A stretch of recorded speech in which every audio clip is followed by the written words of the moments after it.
Hello बच्चों, आज हम फिर से देखते हैं प्रीवियस ईयर का क्वेश्चन जो क्लास 10 में 2025 में पूछा गया है। उसमें से बहुत इंपॉर्टेंट क्वेश्चन है। इसके आधार पर हम कॉन्सेप्ट सीखेंगे और इस तरह का क्वेश्चन आए तो आप बना सकते हैं। तो ये क्वेश्चन को देखिए क्या दिया हुआ है। इसमें असर्शन और रीजन दिया गया है। असर्शन और रीजन के आधार पर क्वेश्चन पूछा जाता है। तो एक असर्शन दिया है, रीजन दिया है, इसके आधार पर ऑप्शन चुनना है। ऑप्शन एबीसीडी में क्या होता है कि दोनों ट्रू है तो ए हो जाएगा, एक दोनों। तो पहले ये देखते हैं, बाद में देखेंगे कि क्या होगा। पहले हम क्वेश्चन समझते हैं, फिर जो भी आंसर होगा वो हम देखना चाहते हैं क्या होगा। तो कहता है 4 टू द पावर n, एक संख्या है जिसको 4 टू द पावर है इन स्वीट डिजिट जीरो।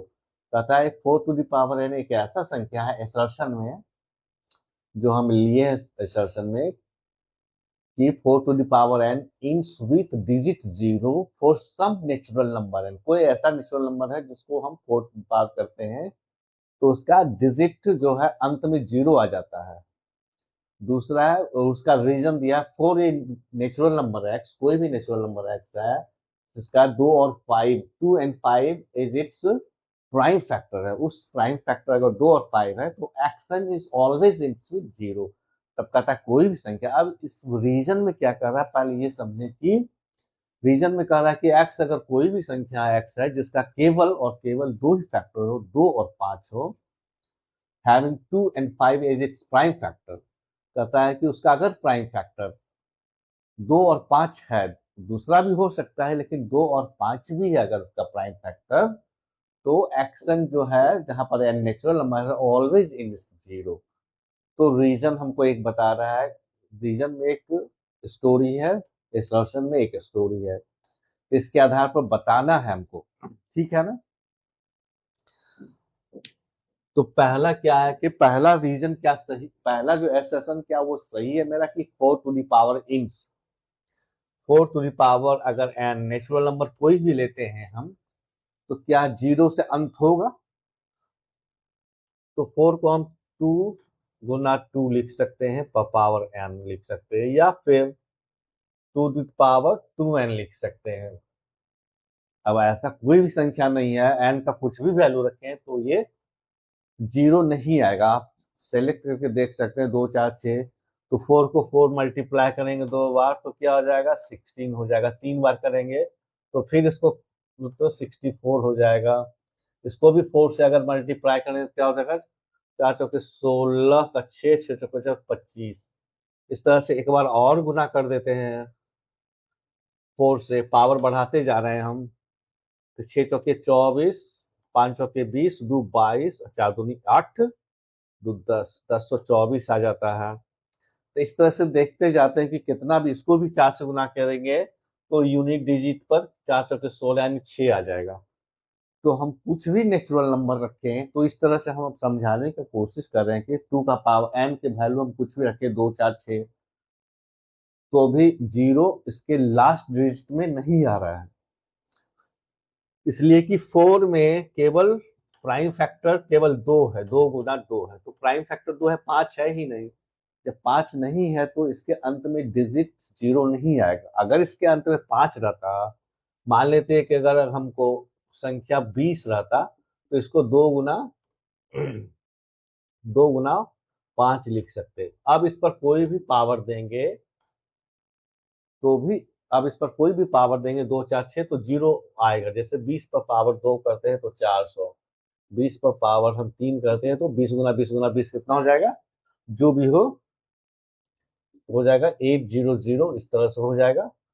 तो हम देखते हैं कि जब भी 2 और 5 इसके अंदर अगर फैक्टर रहता, तो कोई भी नेचुरल रहता, तब लास्ट में जीरो आता। तो ये वाला जो हमारा असर्शन लिया है ये गलत हो गया।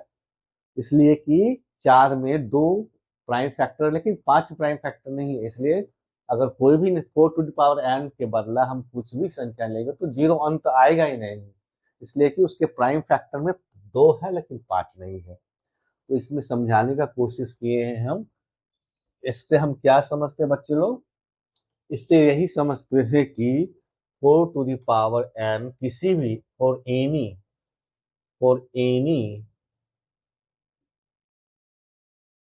value of n does not ends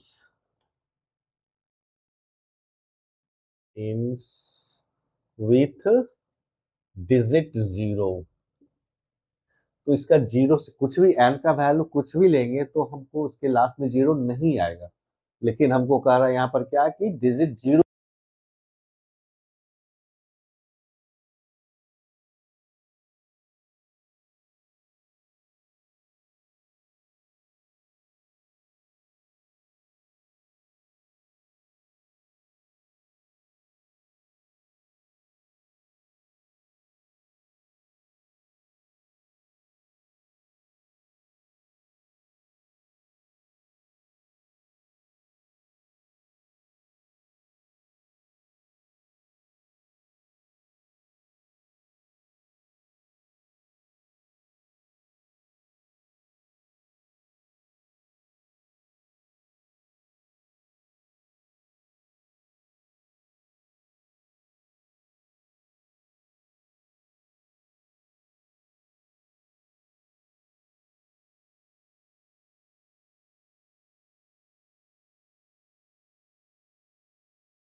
एक और क्वेश्चन देखते हैं बच्चे लोग।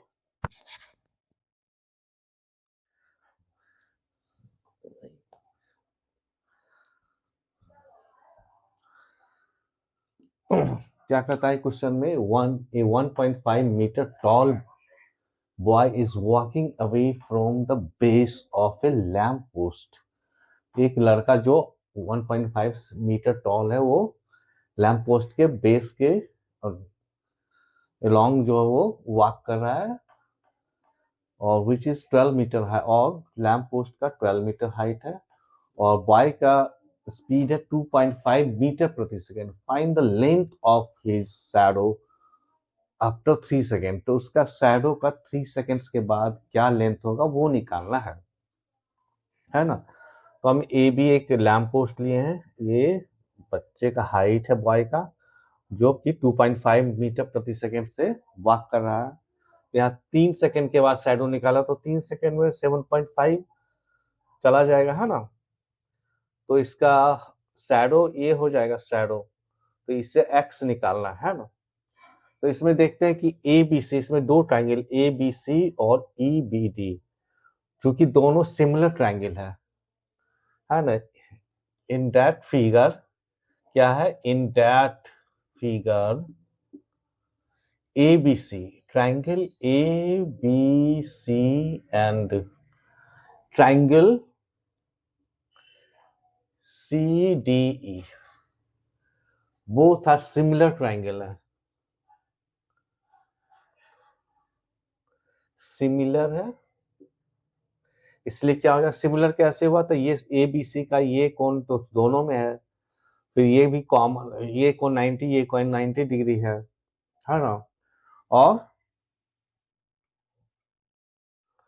ये 90 है, ये भी 90 है, तो क्या हो जाएगा, दोनों का ये भी एंगल बराबर हो जाएगा तब, क्योंकि ये कॉमन है, ये 90 है, तो तीनों एंगल क्या है, तीनों एंगल बराबर हो जाएगा। तो तीनों एंगल, चूंकि ऑल द एंगल सिमिलर कैसे हुआ, तो all the angles are equal in both the triangle, तो दोनों ट्राइंगल में सिमिलर है, दोनों ट्राइंगल में ये 90 है तो ये भी 90 है, ये कॉमन एंगल हो गया सी, और चूंकि ये 90 है तो ये भी, इसमें से जो बच गया ये भी 90 माइनस सी हो जाएगा, तो 90 माइनस सी यहाँ भी हो जाएगा, यहाँ भी 90 माइनस सी हो जाएगा, तो सेम एंगल हो जाएगा। इसका मतलब तीनों एंगल अगर दो ट्राइंगल के बराबर तो सिमिलर होता है, तो सिमिलर का मतलब होता है कि उसका साइड्स का रेशियो सेम हो जाएगा। तो सिमिलर का मतलब होता है क्या, if two triangles are similar, if two triangles are similar, then क्या हो जाएगा, सिमिलर, दोनों ट्राइंगल सिमिलर हो जाएगा तो उसको sides are, then their sides are in the same ratio, same ratio, तो उनका साइड सेम रेशियो में हो जाएगा, बस इसी का यूज करके निकल गया। ये केवल समझाने के लिए बोले थे कि हम दोनों ट्राइंगल सिमिलर है, और दोनों ट्राइंगल सिमिलर है तो उनका साइड सेम रेशियो हो जाएगा, यानी कि क्या हो जाएगा, ट्राइंगल कौन कौन सिमिलर है, triangle A B C similar है, सिमिलर है कैसे किसके, तो ट्राइंगल सी डी ई लिख देते हैं, सी डी ई, तो ये दोनों ट्राइंगल सिमिलर हो गया। इसका मतलब ए बी बटा ए बी के इससे लेते हैं रेशियो बी सी, है ना, बराबर हो जाएगा, इसका भी क्या हो जाएगा, सिमिलर, तो ए बी बटा ये पूरा लेते हैं तो इसमें भी ई डी बटा ले लेते हैं, डी ई बटा सी डी, क्योंकि इसका इसका जो रेशियो होगा उसका इसका सेम रेशियो हो जाएगा, इसलिए कि दोनों ट्राइंगल सिमिलर है।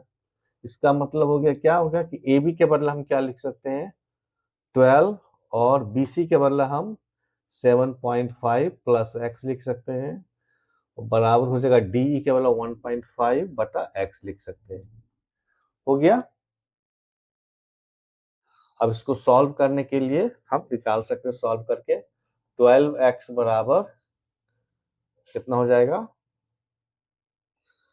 12x बराबर यहाँ गुना हो जाएगा 1.5 इंटू 7.5 प्लस 1.5x हो जाएगा, तो 1.5x इसमें से घट जाएगा, इधर ले आते हैं 1.5x, यानी 1.5x घट जाएगा तो 11.5x बराबर 1.5 इंटू 7.5 हो जाएगा, तो x का वैल्यू क्या निकल जाएगा, 1.5 इंटू 7.5 बटा 11.5, यही आंसर हो जाएगा।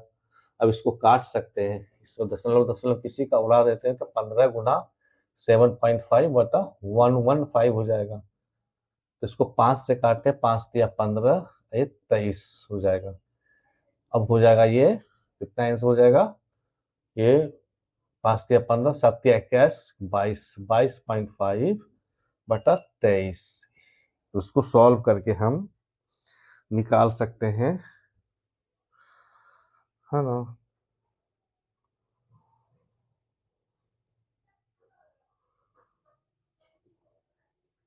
यहाँ पर जो घटाए थे 1.5, आधा एक्स हमको 1.5x घटाना था, इसलिए यहाँ पर हम, यहाँ पर जो हम कर दिए हैं है ना, थोड़ा सा मिस्टेक्स हो गया है। 12x में दे 1.5x जाएगा तो कितना बचेगा, 10.5x बचेगा, है ना। अब यहाँ पर आएगा 1.5 इंटू 7.5, तो इसको सॉल्व करके जो भी वैल्यू होगा वही आंसर हो जाएगा। ठीक है, तो सॉल्व कैसे करेंगे इसको, फिर से एक बार सॉल्व करते हैं इसको। तो x बराबर क्या हो जाएगा, 1.5 गुना 7.5 बटा 10.5, है ना। तो ये कट जाएगा 15 सत्ती 75 से, यानी 7 बार कट जाएगा, और ये 7.5 बटा, तो ये आंसर जो भी होगा 7.5 बटा 7 यही आंसर देगा। इसका वैल्यू जो भी हो, इसका वैल्यू आ जाएगा 1.07 के लगभग, उसको डिवाइड करके 1.07 मीटर के लगभग आ जाएगा आंसर। तो उम्मीद करते हैं बच्चे लोग ये समझ में अच्छे से आ गया होगा। एक बार फिर से देखते हैं कि एक लैंप पोस्ट के फुट के अलोंग बॉय जो वॉक कर रहा है, टॉल है मीटर, उसका बेस के अलोंग वॉक कर रहा है, उसका वॉकिंग का स्पीड 2.5 मीटर है, तो 3 सेकंड में 7.5 सेंटीमीटर उठेगा।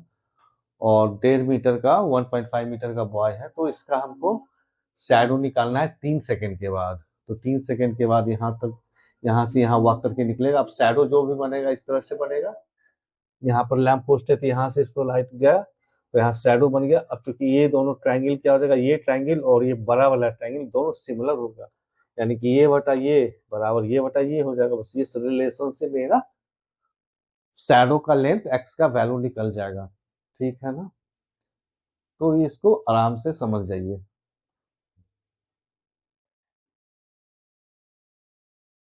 एक बहुत अच्छा क्वेश्चन देखते हैं बच्चे लोग। इन ए पैरेललोग्राम, इन ए, यहाँ पर ए छूट गया है, ठीक है ना। इन ए पैरेललोग्राम ABCD पैरेललोग्राम है, side AD is produced to a point E and BE intersects CD at F। तो जो कर रहा है, पहले हम क्या करेंगे, को ABCD पैरेललोग्राम खींच लिए, ABCD, और AD क्या कहता है कि AD इज प्रोड्यूस्ड, AD को प्रोड्यूस नहीं बढ़ाया जाता है E तक, एक पॉइंट E तक, एंड BE इंटरसेक्ट CD को इंटरसेक्ट करता है F पॉइंट्स पर। तो प्रूव दैट ट्राइंगल ABE कौन ट्राइंगल है, ABE। तो ये ट्राइंगल ABE, यह जो ये ABE बड़ा वाला ट्राइंगल है ABE, ये सिमिलर करता है, प्रूव करना है CFB के। तो CFB के छोटा वाला ट्राइंगल के ये सिमिलर है, ये ट्राइंगल और ये ट्राइंगल दोनों सिमिलर हो गया। ठीक है, तो सिमिलर, तो वी हैव ड्रॉ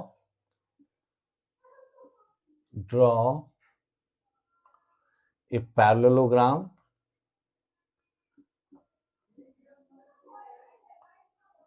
ABCD, और उसको AD को प्रोड्यूस किया E तक।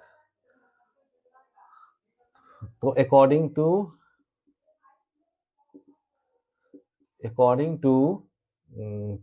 क्वेश्चन क्या कर रहा है, जो कर रहा है वो कर दिए हैं क्वेश्चन।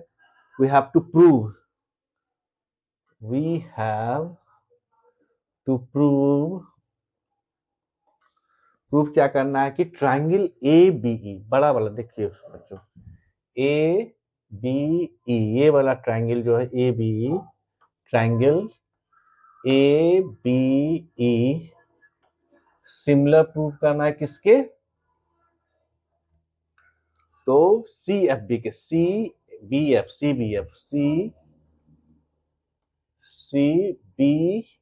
के सिमिलर प्रूफ करना है। तो सिमिलर के लिए क्या कर सकते हैं, तो सिमिलर में दो, कोई भी ट्राइंगल का दो ट्राइंगल सिमिलर होंगे, अगर उसका दो एंगल बराबर हो जाए तो तीसरा एंगल ऑटोमेटिक बराबर हो जाएगा।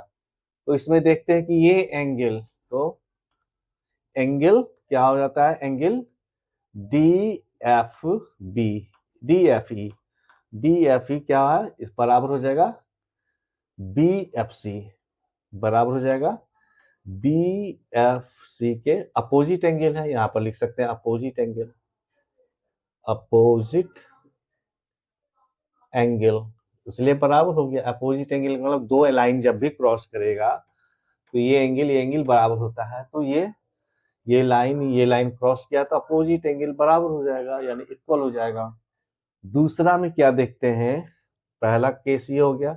दूसरा कंडीशन क्या देखते हैं कि ये एंगल क्या लिख सकते हैं इसको, ई को D E F, D E F, तो बीच में जो पॉइंट आता है वही एंगल पर उस पर कंसिडरेशन करते हो। तो ई यहाँ पर है तो डी ई एफ और एंगल क्या हो जाएगा, बराबर हो जाएगा किसके, ये एंगल के, है ना। तो ये एंगल बराबर को, इस एंगल को क्या लिखते हैं, सी बी एफ लिख देते हैं, बी बीच में रहना चाहिए, इसलिए बराबर हो जाएगा। क्यों बराबर हो जाएगा कि क्योंकि ये पैरेलल है, कि ए ई पैरेलल लाइन है बीसी के, तो बीसी के पैरेलल लाइन हो तो क्या चाहिए, अल्टरनेट एंगल हो जाएगा। ये पैरेलल तो जानते हैं, क्योंकि पैरेललोग्राम का अपोजिट साइड बराबर होता है, इसी साइड्स को प्रोड्यूस कर दिया गया अलोंग सेम डायरेक्शन में, इसलिए ये ए बी पैरेलल हो जाएगा बीसी के, क्योंकि पैरेललोग्राम का अपोजिट साइड्स पैरेलल होता है। तो पैरेलल लाइन में जब भी कोई पैरेलल लाइन को ऐसे क्रॉस करेगा तो ये और ये एंगल अल्टरनेट एंगल कहलाता है, तो ये बराबर होता है। तो ये एंगल बराबर हो गया, पैरेलल होने से अल्टरनेट एंगल हो गया, इसलिए बराबर हो गया। तो दो एंगल मिल गया। तो from these two criteria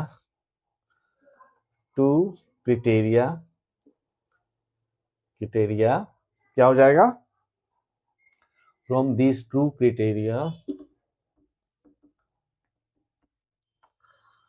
triangle A B E similar हो जाएगा ट्रायंगल सी एफ बी के, इसको ए क्राइटेरिया कहते हैं। उसको याद रखिएगा कि कोई भी दो ट्रायंगल सिमिलर हो जाएगा अगर उसका दो ट्रायंगल कॉरस्पॉन्डिंग ट्रायंगल बराबर हो जाए, तो ये ए क्राइटेरिया कहता है। तो ए क्राइटेरिया से दोनों ट्रायंगल सिमिलर हो गया।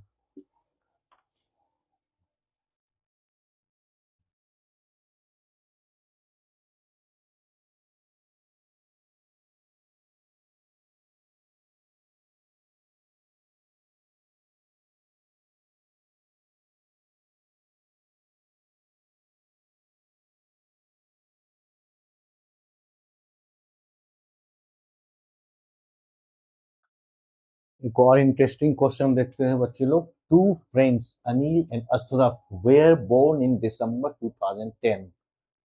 तो पहला इसमें पार्ट है कि find the probability that they share same date of birth. तो प्रोबेबिलिटी क्या है कि दोनों का डेट ऑफ बर्थ एक ही हो। तो क्वेश्चन फिर से समझेंगे कि दो दोस्त अनिल और अशरफ दिसंबर 2010 में दोनों का ये फिक्स कर दिया है कि भाई तुम दोनों दिसंबर 2010 में पैदा लिए हो, तो प्रोबेबिलिटी क्या निकालना है कि दोनों का डेट ऑफ बर्थ सेम होने का प्रोबेबिलिटी क्या है। तो इसको कैसे सॉल्व करेंगे, तो पहले इसमें देखते हैं कि अगर पहला दोस्त का 1 तारीख को जन्म हुआ हो, तो दूसरा दोस्त का जन्म भी 1 से लेकर 31 तक किसी में हो सकता है। तो पहला दोस्त का जब 1 में होगा तो दूसरा दोस्त का 1 से 31 तक में कोई भी डेट में होगा। तो पहला दोस्त के साथ जब एक पैदा होता है तो उसके साथ ऐसा ऐसा 31 कंडीशन हो सकता है दोनों ऑफ डेट बर्थ का मैचिंग का।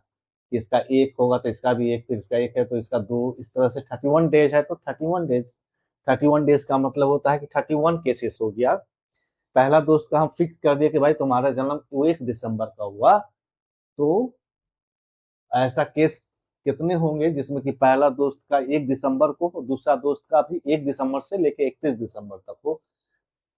तो इसका 1 तारीख को भी दूसरा दोस्त का 1 तारीख को हो सकता है, 2 तारीख हो सकता है, 3 तारीख हो सकता है, 4 दिसंबर हो सकता है, इस तरह से 31 दिसंबर तक जाएगा, है ना। पहला दोस्त का हम फिक्स कर दे भैया तुम 1 दिसंबर को पैदा ले लिए, और दूसरा दोस्त कोई भी एक डेट में पैदा ले रहा है, ताकि सारा आउटकम निकाल सके। तो ऐसा ऐसा हमको 31 केसेस होगा जिसमें पहला दोस्त 1 दिसंबर को है और दूसरा दोस्त का कोई भी एक डेट है। अब पहला दोस्त अगर 2 तारीख को जन्म लेता है तो इसमें भी पहला दोस्त फिर 1 से 31 तक ले सकता है कोई भी पैदा, तो ऐसा फिर से 31 केस हो सकता है। तो पहला दोस्त को हम फिक्स करके हम वो नंबर ऑफ टोटल आउटकम्स निकालते हैं। तो इस तरह से पहला दोस्त का एक दोस्त से जब 31 तक जाएंगे तो 31वां में अब मान लेते हैं कि 31 तारीख को पैदा लिया, तो ये दूसरा दोस्त कोई भी एक डेट को पैदा ले सकता है। एक सेलेक्ट, तो इसमें भी 31 केस, 31 केसेस हो गया। तो 31 को, ये भी 31 को 31, 8 भी 31, तो 31 हुआ 31, तो टोटल आउटकम्स कितना हो गया? टोटल आउटकम्स कितना हो गया? 31 इंटू 31। तो टोटल आउटकम्स कितना हो गया बच्चे लोग? 31/31। तो कैसे हुआ टोटल आउटकम्स, ये समझ में आ गया। इसके लिए हम पहला दोस्त का एक तारीख को फिक्स किए, तो ऐसा ऐसा। दूसरा दोस्त का भैया तुम्हारा कोई भी डेट ऑफ बर्थ है, 1 से लेकर 31 तक, 31। तो जब पहला को एक से एक, पहला को हम फिक्स कर दिए 1 तारीख को, तो ऐसा 31 केसेस का कॉम्बिनेशन हो जाएगा। दूसरा को, पहला को 2 तारीख को पैदा ले लिया, तो इसके साथ भी डेट ऑफ बर्थ का 31, जिसमें सेम डेट ऑफ बर्थ भी है, इसका एक का तो इसका भी एक का है, वो भी मिला हुआ है। इसका 2 का, इसका 2 का है, इसका 2 का है तो इसका 3 का है, इसका 2 का है तो 4 का है। इस तरह से इसमें भी 31 केस, इसमें भी 31 केस, इसमें भी 31, तो 31 बार आ जाएगा। तो टोटल आउटकम्स मेरा 31 इंटू 31 हो गया। फेवरेबल डेट कितना हो गया? जो बोलता है कि सेम डेट ऑफ बर्थ हो गया, तो इसमें भी एक ही फेवरेबल कंडीशन, इसका एक और इसका एक फेवरेबल एक ही है। इसमें भी 2 है तो इसका भी 2 है, तो फेवरेबल एक ही, प्रत्येक केस में फेवरेबल 1 है। तो टोटल फेवरेबल कितना हो गया? टोटल फेवरेबल केस कितना हो गया? 31 केस। ये समझ में आ गया कि total outcomes date of combination का 31 इंटू 31 कैसे आया, समझ में आया। और फेवरेबल कैश 31 केवल आया, वो भी समझ में आया कि एक को पैदा लेता है तो दूसरा दोस्त कोई भी 1 से लेकर 31 तक, तो 31 केसेस इसमें, 31 केसेस इसमें, तो 31 इंटू 31, तो टोटल आउटकम्स है।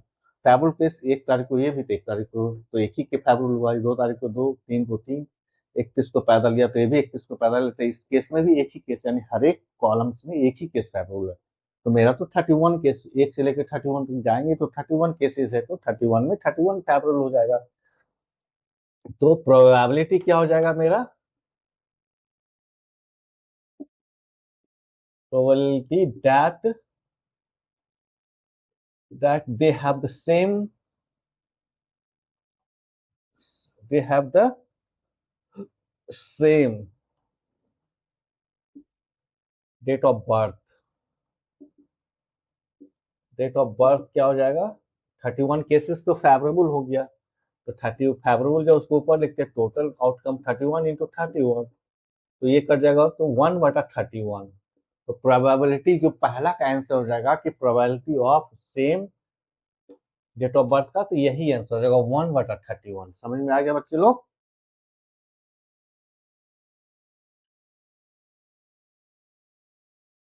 इसमें क्या करता है, दूसरा पार्ट में वही क्वेश्चन है बच्चे लोग कि दो फ्रेंड्स अनिल और अशरफ का दिसंबर 2010 में डेट ऑफ बर्थ है। तो पहला तो बोला कि भाई उसका प्रोबेबिलिटी क्या है कि सेम डेट ऑफ बर्थ हो। दूसरा कहता है कि they have different date of birth का प्रोबेबिलिटी क्या है भैया, ठीक।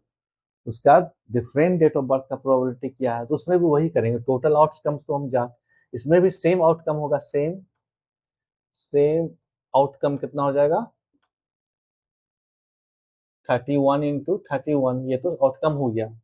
इसमें फिक्स करते हैं, पहला दोस्त 1 तारीख को, दूसरा दोस्त 1 से 31 के बीच में कोई भी पैदा ले सकता है। तो इसमें भी टोटल केस इसके साथ कितना हो जाएगा? 31। तो इसी तरह से 31 तक जाएंगे, 31, तो आउटकम्स तो वही हो गया।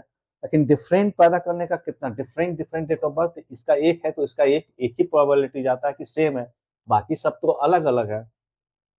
तो सेम का घटा देंगे, 31 केस में सेम का तो एक ही प्रोबेबिलिटी है, एक डेट का। तो इसमें 30 केसेस हो जाएगा जो कि डिफरेंट प्रोबेबिलिटी होते हैं। एक से एक को अगर पहला दोस्त पैदा लिया और दूसरा दोस्त भी 1 से 31 में पैदा लिया, तो डिफरेंट प्रोबेबिलिटी क्या हो गया? एक एक तारीख को फिक्स कर 30, तो ऐसा ऐसा 31 केस है, ऐसा ऐसा 31 केस में सम में 30 जाएगा, 30 जाएगा। तो फेवरेबल कंडीशन इसमें क्या हो गया? फेवर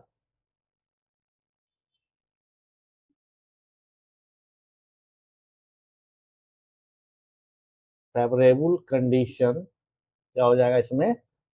31 बार जाएगा, 30 30 केस।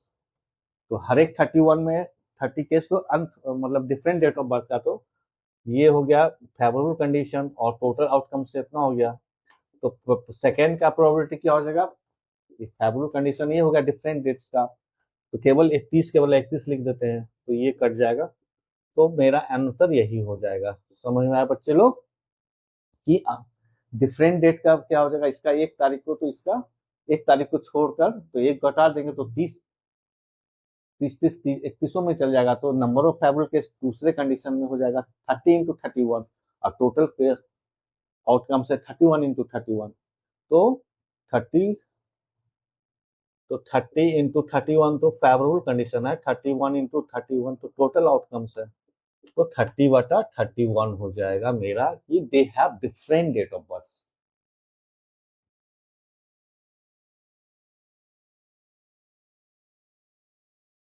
नेक्स्ट क्वेश्चन देखते हैं बच्चों, find the coordinates of the point C. कहता है पॉइंट सी का कोऑर्डिनेट्स निकालना है which lies on the line A B, जो कि लाइन ए बी पर है। कैसे है, तो प्रोड्यूस्ड सच दैट ए सी बराबर 2BC, where coordinates of points A and B are coordinates respectively। तो ए बी को प्रोड्यूस किया गया, यहाँ पर ए बी एक लाइन है, मान लेते हैं ए बी एक लाइन है, यहाँ पर ए बी को प्रोड्यूस किया गया है, such A B produce such that, तो ए बी को प्रोड्यूस करके सी यहाँ मान लेते हैं, ठीक है। तो सी यहाँ पर मान लेते हैं, तो प्रोड्यूस करके तो यहाँ पर क्या कहता है कि ए बी ए सी बराबर 2BC है। इसका मतलब है प्रोड्यूस करके पॉइंट तो लाइन को कर गया, यहाँ पर सी एक्सटर्नली करता है। जब पॉइंट्स एक्सटर्नल कोई भी लाइन को कोई पॉइंट एक्सटर्नली करता है तो उसका फार्मूला अलग हो जाता है। तो यहाँ पर क्या हो जाता है, इसका तो कोऑर्डिनेट दिया हुआ है, ए एंड बी का क्या दिया हुआ है -1 7, और इसका दिया हुआ है 4 -3। तो एक्सटर्नल का फार्मूला क्या होता है, m इंटू एन रेशियो में अगर एक्सटर्नली करे तो mx2 -nx1 बटा m-n होगा, और दूसरा का होगा my2 -ny1 बटा m-n, यही हो जाएगा। तो इस फार्मूला का एक्सटर्नल में माइनस लग जाता है जब m/n के रेशियो में अगर कोई पॉइंट एक्सटर्नली किसी पॉइंट को डिवाइड करता है तो उसका कोऑर्डिनेट्स इस फार्मूला यानी कि mx2 -nx1 बटा m-1, तो माइनस साइन लगता, अगर इंटरनली करता तो यहाँ प्लस साइन लगता। अब सब का निकालेंगे, m/n क्या है, m/n है 2:1, m/1 क्या हो गया 2:1 हो गया है ना। वहां AC बटा BC क्या हो जाएगा 2/1, तो AC और BC क्या हो जाएगा, AC और BC का 2:1 है, तो 2:1 रेशियो है। यहाँ पर m का वैल्यू 2 है और n का वैल्यू 1 है, तो इस फार्मूला पर बैठा करके हम निकाल सकते हैं सॉल्यूशन को, है ना। तो इसका क्या हो जाएगा कोऑर्डिनेट्स, इसका कोऑर्डिनेट्स हो जाएगा mx2 का मतलब क्या है, यहाँ पर 2 लिखेंगे हम, 2x2 क्या हो जाएगा मेरा 4 माइनस nx1, n क्या हो जाएगा 1 इंटू x1 हो जाएगा -1 बटा m-1 क्या हो जाएगा 2 - 1, ये तो x कोऑर्डिनेट्स हो गया, इसको x कोऑर्डिनेट m प्लस 1, इसको हम सॉल्व करेंगे 2 - 1 हो जाएगा, एंड इसका x कोऑर्डिनेट्स तो 9 निकल गया मेरा, x कोऑर्डिनेट्स 9 निकल जाएगा इस फॉर्मूला पर। उसी तरह से हम निकालेंगे y कोऑर्डिनेट्स my2, m का तो वैल्यू 2 है और y2 कितना है, तो y2 -3 है, my2 माइनस ny1, y1 तो कितना हो जाएगा 7 हो जाएगा, तो 7 लिख देते हैं बटा m-n कितना है 2 - 1, तो कितना हो जाएगा यार -6 -8 बटा 1 यानी कि 14 हो जाएगा। यहाँ पर 6 और सॉरी यहाँ पर -7 होगा, 7 इंटू 1 7, यानी कि -13/1 यानी कि -13, तो फाइनली कोऑर्डिनेट्स क्या निकल गया मेरा, फाइनली कोऑर्डिनेट्स मेरा निकल गया 9 और -13। तो आंसर यही हो जाएगा 9 और -13। तो इसमें याद रखने वाली बात है कि यहाँ पर जो दिया गया क्वेश्चन का क्लू की ए बी को प्रोड्यूस किया गया है, यानी कि आगे बढ़ाया गया है उसी लाइन में। तो सी जहां भी होगा वो बाहर से कट करेगा, एक्सटर्नल से कट करेगा। तो ए बी अगर ये लाइन है और इसको प्रोड्यूस करके सी पॉइंट्स लेते हैं, हम प्रोड्यूस करके सी पॉइंट्स लेते हैं, और A B is to B C, A C is to B C बराबर कितना है 2:1। तो यहाँ पर m बराबर 2, n बराबर 1। तो फार्मूला का यूज हमेशा करते हैं mx2 माइनस nx1 बटा m माइनस 1, और my2 माइनस ny1 बटा m माइनस n। तो इसी फार्मूला पर हम वैल्यू का रख करके मान निकालेंगे। तो ये फार्मूला को याद करना, एक्सटर्नल पॉइंट्स का फार्मूला आता है mx2 माइनस nx1, या m1 m2 भी कोई लेते हैं, वो भी लिख सकते हैं, कुछ भी रख सकते हैं, उससे कोई दिक्कत नहीं है। तो mx2 माइनस, हमको फार्मूला याद रहना चाहिए एक्सटर्नल का कि mx2 माइनस nx1 बटा m minus n, my2 minus ny1, y coordinates ये से निकलेगा।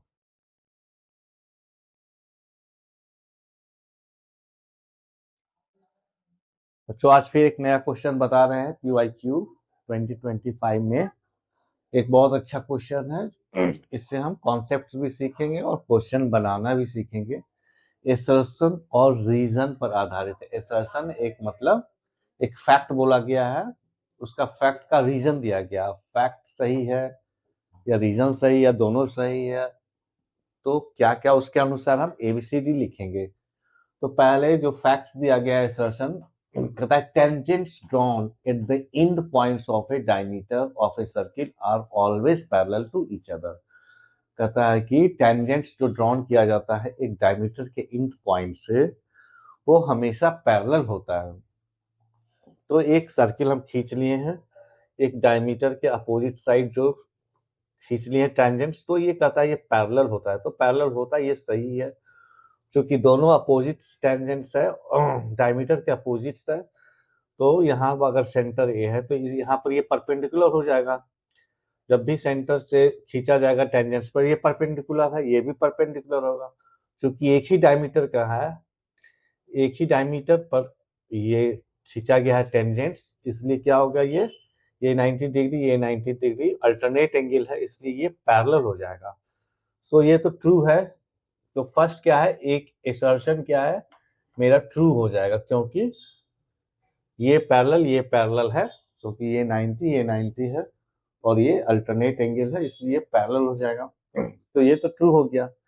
अब रीजन क्या है, the lengths of tangents drawn to a circle from a point outside the circle are equal. अब ये दूसरी एक और बात कर रहा है कि लेंथ कोई भी आउटसाइड पॉइंट से अगर इससे टेंजेंट्स खींचे तो इस दोनों बराबर होगा, यानी यहाँ अगर यहाँ P है, यहाँ Q है, ये R है, तो PQ बराबर PR हो जाएगा, PQ बराबर PR हो जाएगा।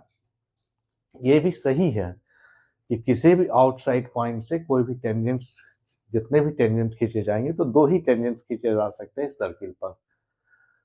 आउटसाइड कोई भी सर्किल है, उसके आउटसाइड कोई भी पॉइंट अगर यहाँ ले ले तो यहाँ से टेंजेंट ऐसे खींच सकते हैं, यहाँ से टेंजेंट ऐसे खींच सकते हैं। तो यहाँ जहाँ टचिंग पॉइंट है, जहाँ से ये दोनों टच कर रहा है और जिस पॉइंट से बचा, दोनों का लेंथ क्या हो जाएगा, बराबर हो जाएगा। ये भी सही है, लेकिन ये इसका सही कारण नहीं है। इसका सही दोनों एसर्शन रीजन राइट है, ट्रू है, लेकिन इसका रीजन ये नहीं है, इसलिए इसका आंसर क्या हो जाएगा अगर ये भी सही रहता, इसका भी सही करेक्ट रीजन था, तब ए रहता। तब जो हमको बताया जा रहा है ऑप्शन में कि both assertion and reason are true and R is correct, और ये दोनों ट्रू होने पर ये रीजन भी सही है, तब मेरा ए आंसर होता है। अब बी में कहता है both assertion and reason are true but not the correct explanation. ये दोनों ट्रू है लेकिन ये इसका करेक्ट एक्सप्लेनेशन नहीं है, तो बी हो जाएगा। तो यहाँ पर बी ही आंसर होगा, ठीक है ना। तो यहाँ पर आंसर क्या हो जाएगा, बी है। बी में क्या बोल रहा है कि भाई दोनों से सही है, लेकिन इसका ये करेक्ट रीजन नहीं है, दोनों अपना अपना जगह सत्य है, दोनों अपना अपना जगह सही है, लेकिन इसका ये करेक्ट रीजन नहीं है, इसलिए हमारा आंसर जो हो जाएगा ऑप्शन क्या हो जाएगा, ऑप्शन बी हो जाएगा मेरा सही। इसमें ऑप्शन बी लेंगे असर्शन रीजन में। तो ये सत्य है कि डायमीटर के दोनों इंच पॉइंट से टेंजेंट खींचेंगे तो दोनों पैरेलल होगा, और बाहरी पॉइंट से कुछ भी टेंजेंट्स खींचेंगे तो दोनों टेंजेंट्स का लेंथ बराबर होगा, ये भी सही है, लेकिन इसका रीजन ये नहीं है, इसलिए इसका ऑप्शन बी सही होगा।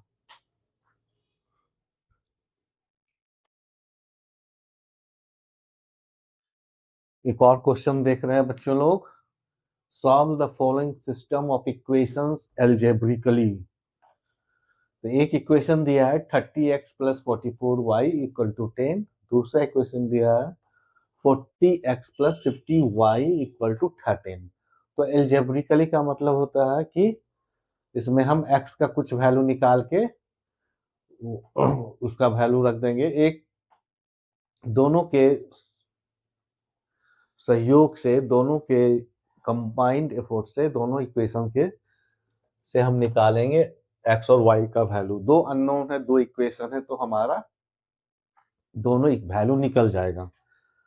इसलिए अब इसमें देखते हैं 30x 40x, इसमें एक ऐसे संख्या से गुना कर दें कि इधर भी x बराबर हो जाए, इधर भी x बराबर हो जाए। तो इसमें देखते 30 और 40 का एलसीएम क्या हो जाएगा, 120 हो जाएगा। तो 120 यहाँ भी ले आते हैं, 120 यहाँ भी ले जाते हैं, चाहे कोई भी संख्या से गुना करना पड़े। तो इसको हम 4 से मल्टीप्लाई करते हैं,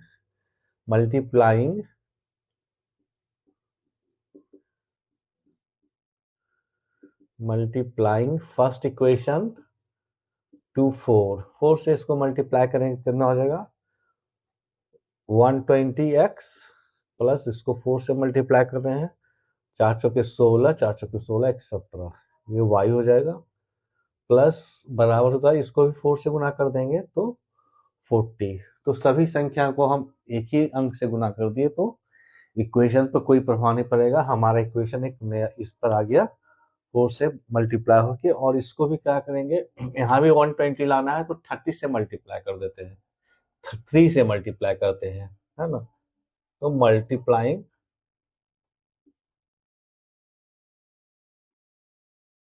इक्वेशन सेकेंड बाय 3, इसको 3 से गुना करेंगे तो क्या हो जाएगा, या बन जाएगा 120x प्लस इसको 3 से गुना कर देंगे तो कितना हो जाएगा 5 या 15, 5 या 15 एक 16, y बराबर 39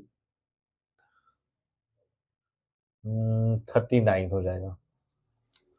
3 3 से गुना कर दिए, पहले को 4 से मल्टीप्लाई किए, दूसरे को 3 से मल्टीप्लाई किए। अब दोनों में क्या करेंगे, इस इक्वेशन को यहाँ नीचे लिख देते हैं, ठीक है। 120x plus 165y equal to 39। अब दोनों में से क्या करेंगे, घटा देंगे, इस इक्वेशन में से इस इक्वेशन को घटा देंगे तो क्या हो जाएगा माइनस माइनस, ये भी माइनस हो जाएगा, जो इसका साइन है उसको उल्टा हो जाता है। तो ये तो खत्म हो गया, कट गया, और 165 176 में घटाएंगे तो कितना बच जाएगा 11। तो यहाँ 11y बच जाएगा, यहाँ 1 बच जाएगा, इसका मतलब y बराबर 1/11 आ गया।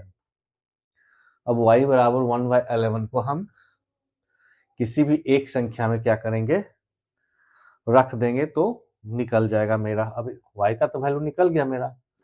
अब y का वैल्यू क्या होता है, किसी में भी रख देंगे, किसी भी एक इक्वेशन में, यहाँ y का वैल्यू। तो इस इक्वेशन को 30x 44, इसमें से सब देखते हैं, सब इवन नंबर है, तो हम क्या करते हैं कि दो दो हटा दिए, दो दो से डिवाइड कर देंगे तो यही इक्वेशन बन जाएगा 15x plus 22y equal to 5। अब यहाँ पर x y का वैल्यू रख देंगे, यहाँ पर 15x प्लस 22y के वैल्यू 1/11 लिख देते हैं बराबर 5। ये हो जाएगा 15x प्लस, ये कट जाएगा 2 बार तो 2 बराबर 5। तो यहाँ क्या हो जाएगा 15x बराबर हो जाएगा 5 माइनस 2 यानी कि 3 हो जाएगा, यानी कि x बराबर 3/15 यानी 1/5। तो दोनों आंसर निकल गया मेरा। x बराबर क्या निकल गया 1/5, y बराबर 1/11 निकल गया।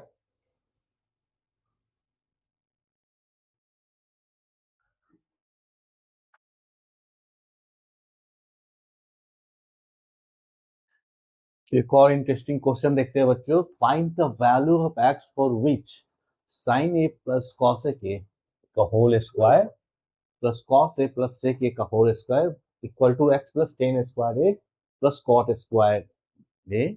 इसमें x का वैल्यू निकालना है, वैल्यू ऑफ x निकालना है इस इक्वेशन से। तो LHS क्या दिया हुआ गया है? LHS मेरा दिया गया है sin a plus cosec a का होल स्क्वायर। एक और दिया गया है cos a plus sec a का होल स्क्वायर। अब इसको सॉल्व करेंगे तो साइन स्क्वायर ए हो जाएगा ये plus cosec square A plus 2 sign A into cosec ए हो जाएगा। इसका वैल्यू क्या हो जाएगा cos square A plus sec square A plus 2 cos A into sec ए। अब इसमें क्या कर सकते हैं sine square A plus cos square, इसका इस दोनों को ले लेते एक साथ तो हो जाएगा 1 plus 2 sign A into cos A और 2 कॉस ए इंटू सेक ए। तो इस साइन ए कॉस ए के दोनों एक दूसरे का उल्टा होता है। साइन ए कॉस ए के एक दोनों को उल्टा होता है तो दोनों कट के 2 दे देगा प्लस ये तो कट गया, ये इसका वैल्यू इसका वैल्यू प्लस ये भी कट जाएगा, सेक ए और कॉस ए उल्टा होता है एक दूसरे का तो यहाँ भी 2 हो जाएगा प्लस बच गया क्या cosec square A plus sec square A. तो total value 5 plus cosec square A plus sec square A हो जाएगा। हो गया। अब इसमें क्या हो जाएगा 5 प्लस कॉसेक स्क्वायर को हम लिख सकते हैं 1 प्लस कॉट स्क्वायर ए। ये याद रखना चाहिए कॉसेक स्क्वायर ए बराबर होता है 1 प्लस कॉट स्क्वायर ए और प्लस सेक स्क्वायर ए को लिख सकते हैं 1 प्लस टेन स्क्वायर ए। ये फॉर्मूला होता है सेक स्क्वायर का 1 प्लस टेन स्क्वायर ए और कॉट स्क्वायर का होता है। तो इसका मतलब यहाँ पर क्या हो जाएगा यहाँ पर total 5 plus 1 plus 1 7 plus tan square A plus cot square A. तो यहाँ आ गया तो x का बदले क्या हो जाएगा डेट मीन्स x का वैल्यू 7 हो जाएगा। तो यहाँ तक समझ में आ गया। तो हमको फार्मूला क्या याद रखना है कि कॉसेक स्क्वायर ए बराबर होता है 1 प्लस कॉट स्क्वायर ए और सेक स्क्वायर ए का फार्मूला होता है 1 प्लस टेन स्क्वायर ए। ये याद रखना है, इसका उल्टा भी याद रखना है कॉसेक स्क्वायर ए माइनस कॉट स्क्वायर ए बराबर 1 सेक स्क्वायर ए माइनस टेन स्क्वायर ए बराबर 1। तो फार्मूला हमेशा याद रखना है, नहीं तो फार्मूला नहीं याद रहेगा तो इस तरह का सवाल हम नहीं सॉल्व कर सकते हैं। फार्मूला हमेशा याद रखना है कि कॉस के स्क्वायर ए बराबर 1 प्लस कॉट स्क्वायर ए सेक स्क्वायर बराबर 1 प्लस टेन स्क्वायर ए। इस फार्मूला का यूज करके हम इसको सॉल्व करके इसके बराबर ले आते हैं तो एक्स के बदले हमको 7 मिलता है।